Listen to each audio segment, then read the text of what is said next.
the terrific director of so many memorable moments for all of us.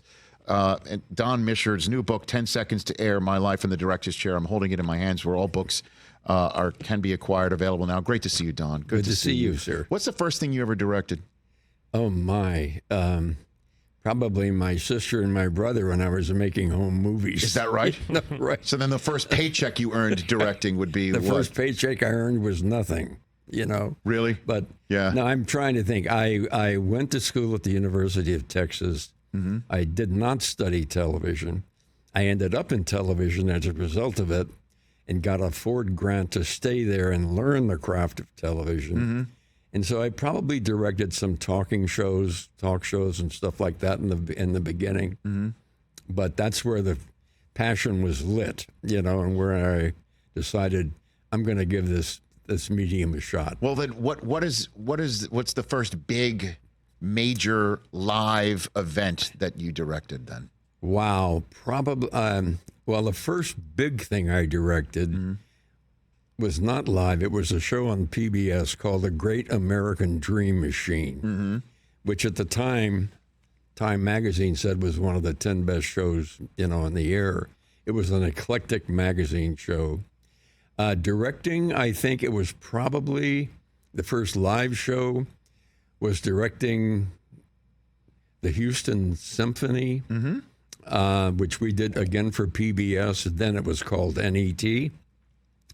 But, you know, getting in and trying to visualize and capture the excitement of being in the middle of a symphonic orchestra, yes, right in the middle of some great piece they were playing. So then the sporting event that was your first biggest one would be what then, out of all of the sporting event would be the Super Bowl halftime shows.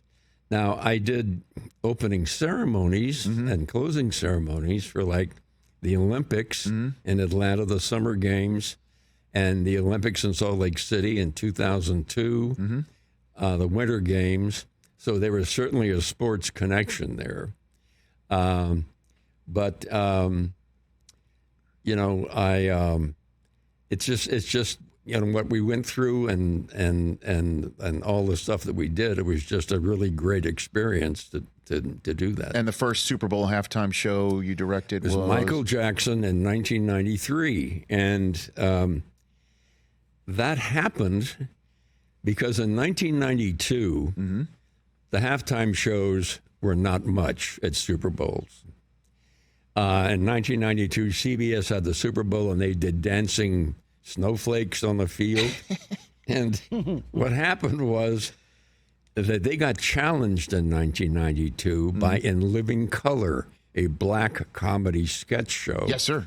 And they said, during the halftime show, switch over from CBS to In Living Color and watch us on the halftime show. Yes. And then come back and you can tune back into the game. And at halftime, when the dancing snowflakes came out there, CBS lost 20 million people in like 30 seconds on their ratings. Well, In Living Color is a terrific program. And it was. Yeah, no, right. So then somebody reached out to you to. Well, what happened to finish that story sure. is CBS said, and the networks all said, the NFL said, we can't like put fluff in a Super Bowl halftime show. Mm-hmm. We need something that's going to grab people and keep their attention. And that's when Radio City helped them book Michael Jackson. And they were going to go ahead and produce the show. I had a history with Michael Jackson, and he said, I want Don and his company to do this. I don't want Radio City Music Hall because I trust Don. I've been working with Don. We'd worked on a lot of stuff. Like what? Commercial work or whatever? No. Motown 25, where he first did the moonwalk. Okay. Did you know he was going to do the moonwalk that night? No. I got to tell you how that happened. Sure. When we did Motown 25, everybody wanted to do a Motown song and then their new song. Yes. Marvin Gaye wanted to do a Motown song and then do Sexual Healing. Okay? We said, no, you can do one song and it's got to be a Motown song. That's it. And we held firm. Mm-hmm. We knew we needed Michael Jackson. okay, and the Jackson 5. So he said, I'll come back and do a numbers of medley with the Jackson 5 songs, tunes, but you must let me do a new single I've got coming out. And initially we said no. And then we said, I was working with Suzanne DePass, who was president of Motown Productions. Let's just wait and take a look at what Michael does with Billie Jean. So the night before Motown 25, at midnight, the theater re-emptied. Smokey Robinson and Linda Ronstadt were in there, and Suzanne and I were in there. And Michael came out with the fedora, the glove, all of which you can now see in the Smithsonian Institution. Yeah. And did Billie Jean. And we looked at each other and said, we better put this on the air. I bet. Wow. And I said, who's going to take the call on Monday morning when Marvin Gaye says, What's up? You didn't let me do my new song? Right. I said, I don't care. I'll take the call from Marvin Gaye. Did you get a call from Marvin No, Gaye? we didn't. Okay. Nobody would look at that, what Michael Jackson did that time, at that moment, and call and complain about it. So you did know he was going to moonwalk, though? Or because you saw it the night before? We did not know that he was going to moonwalk. But he did all the moves, and the costume and all that. And the moonwalk just happened. And you as a director was like, I just followed him.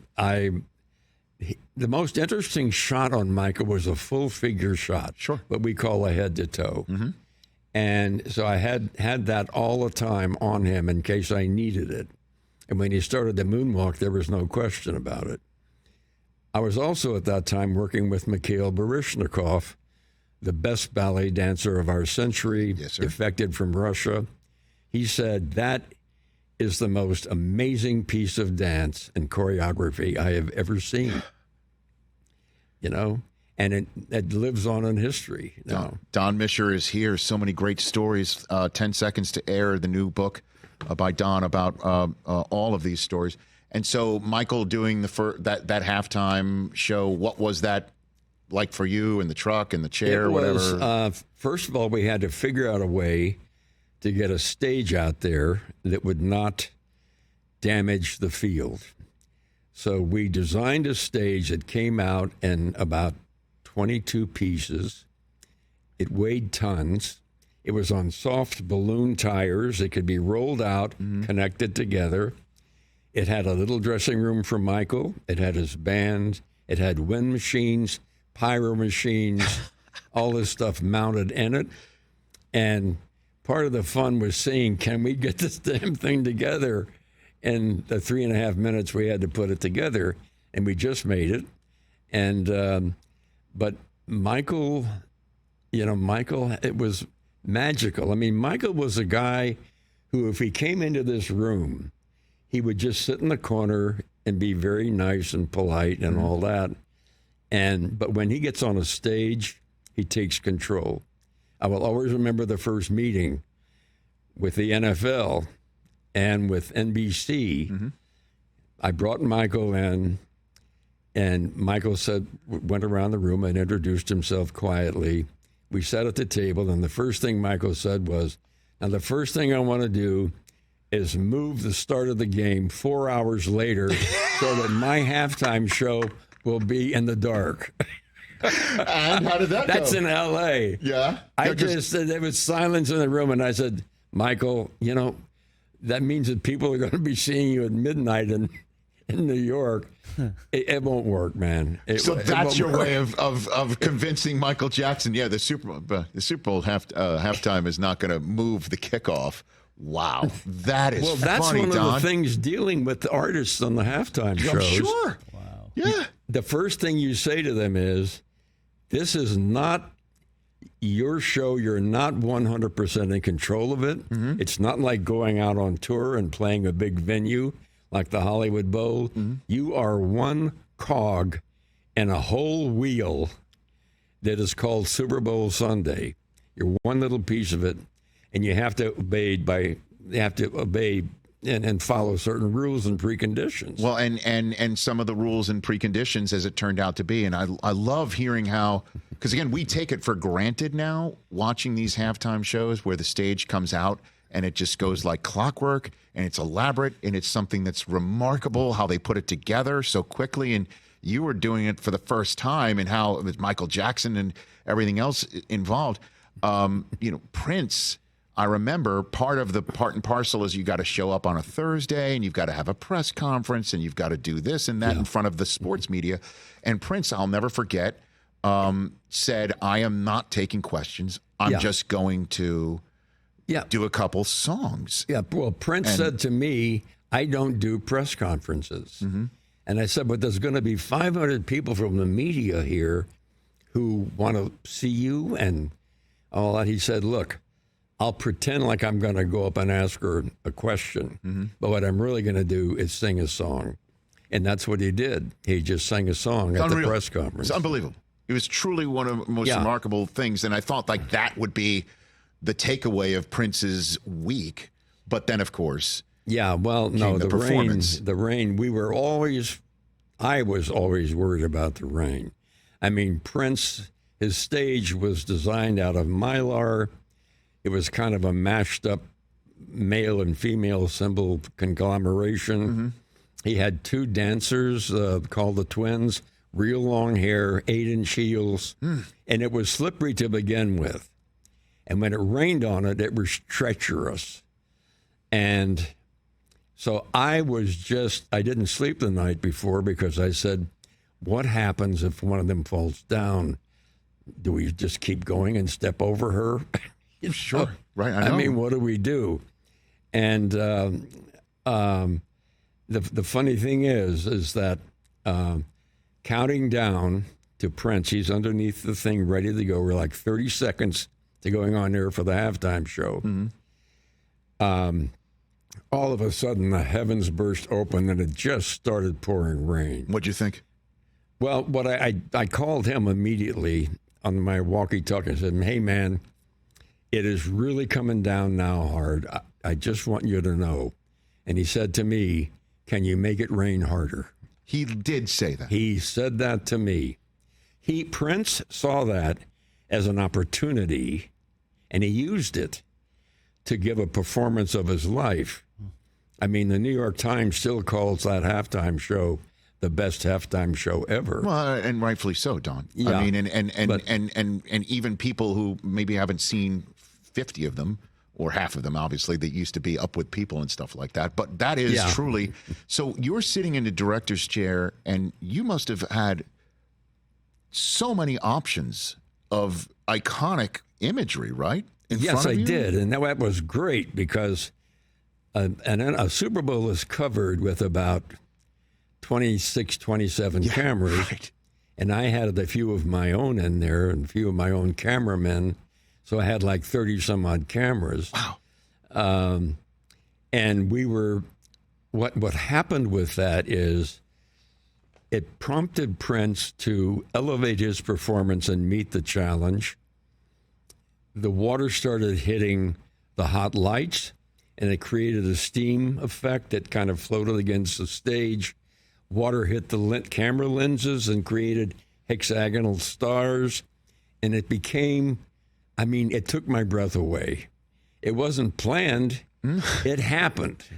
And it was just magical, ethereal. And it's what made that show so memorable. Can you make it rain harder? Come on. I love that. Don Mischer here on the Rich Eisen Show. The Muhammad Ali torch lighting moment. That was as moving as any Olympic opening ceremony, closing ceremony moment. And how did that come about? We decided in the beginning this had to be a surprise. Mm-hmm. And I thought about this for a long time, and it was like playing Russian roulette in a way, because Muhammad Ali no longer could speak. He had Parkinson's, his hand was shaking, and I kept thinking, what if he dropped it? Could he pick it up? Mm-hmm. if in the act of picking up the torch, would he light himself on fire? I mean, it sounds weird, but that's what you have to anticipate when you're doing these things. Sure, of course. And the main thing was I wanted to keep it a secret. So we had a garbage room underneath the stadium. A garbage room. Full of garbage and cement blocks, where we met with Howard Bingham, who is Ali's guy. I knew that if Howard Bingham walked into our office in Atlanta, people would recognize him. There were 400 people in the office, and they'd know we're going after Ali. It had to be a surprise. And I just wanted him to come out and stand there. No music, no introduction, no fanfare, just stand there.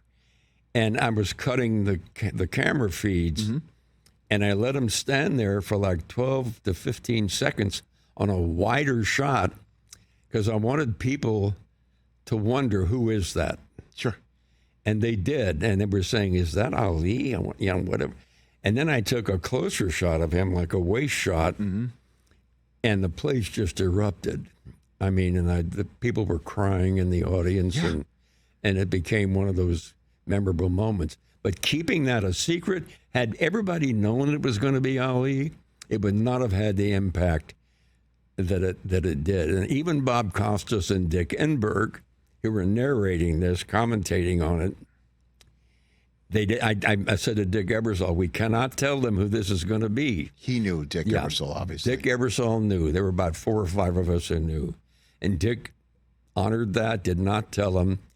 And Costas, when he was describing it, it was very, very eloquent. I mean... Well, that's Bob. You had the right moment for everybody involved. So anyway, that's how that all worked. But surprises in my business are real important. And they're rare.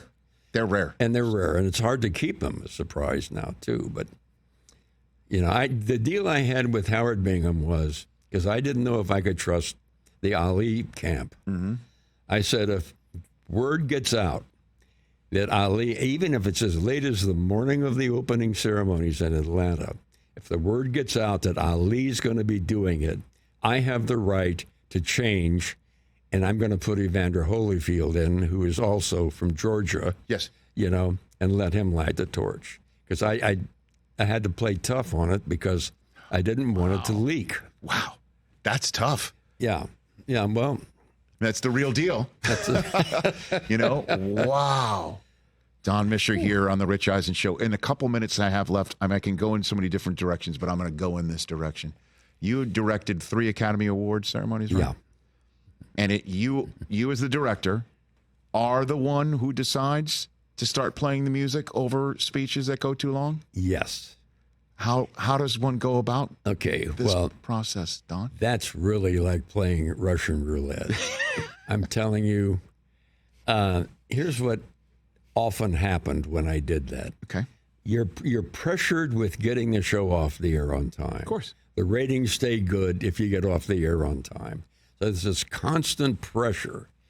Keep it going, keep it going. Yeah. So I would sometimes have to make a decision. I'd have to play people off and start the music. And it never failed that some guy would come out to accept an award. He'd start thanking his agent, his lawyers, his this, his that, a litany of all these people. And finally I would say, I got no choice, music. And then the next thing he would say is, and my mom, who I lost 2 weeks ago, up in heaven. Mom, we did it. I mean, it never failed. Never failed. See, if they started with mom and then then go to the agent. Suddenly I'm going, no music, no music. Hold it. What I mean? Did you ever run into an actor or actress who said, what gives? Did that ever happen? Okay. No. So then who's the most famous actor or actress you played off the stage? You got one? Oh, my God, I don't know that either. Probably Barbra Streisand or something like that. Nobody plays Barbara off the stage, John. Come on. No, I got to tell you, that's the award shows are tough, man, because you can't control who wins. and you can't control what they say.